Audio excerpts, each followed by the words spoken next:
On some level, if you wanted to talk about differentiation, you really wouldn't need to talk about curriculum, because curriculum is the what we teach in a classroom, and differentiation is really about how we teach.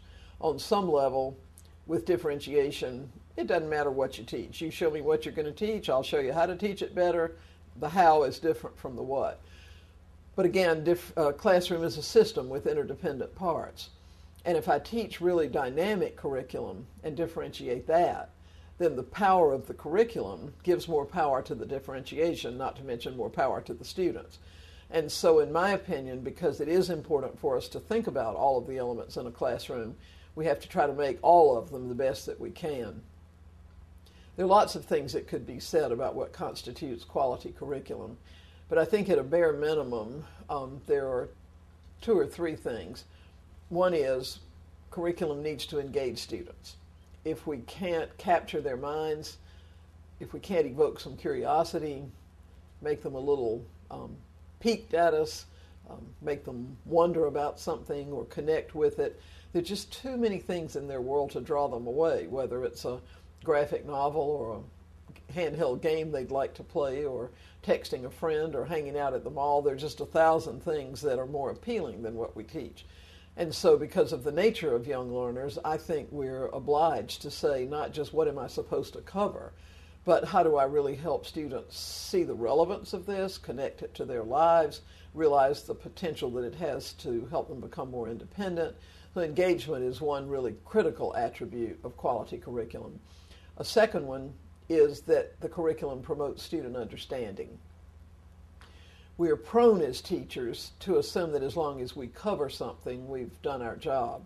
And that certainly is pressure that we feel in a standards-based age where that right answer test is coming at the end. But we know a really lot from observation, from research, about what happens when a student is just bombarded with information and data.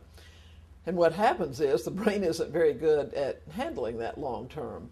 And so some of it slides out, and some of it gets misunderstood, and some of it connects to the wrong thing. And before very long, there's not very much left. If we want students to really have knowledge that gives them power, they have to understand how something works, how it makes sense, how it's organized, why it is the way it is, what you can do with it. And when students understand, then we find that they can retain things better, they can retrieve it from memory better, they can transfer it better, they can use it in the world more effectively.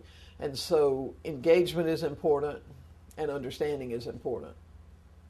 And I think I would add to that, too, that the way that we write curriculum should speak of a climate of quality, a climate of excellence and high expectations, so that the way that we present things to students, the way that we talk with them about it, the way that we present it to them, the way that we ask them to interact with it says this is a place where a lot is expected of you and where we want to show you what that looks like. And so the way that we teach you will really model the quality. Engagement, understanding, really important, and I think representing, again, the message that everyone in this classroom is worthwhile and everyone in here is expected to do big things, and this curriculum will give you some sense of what that might look like.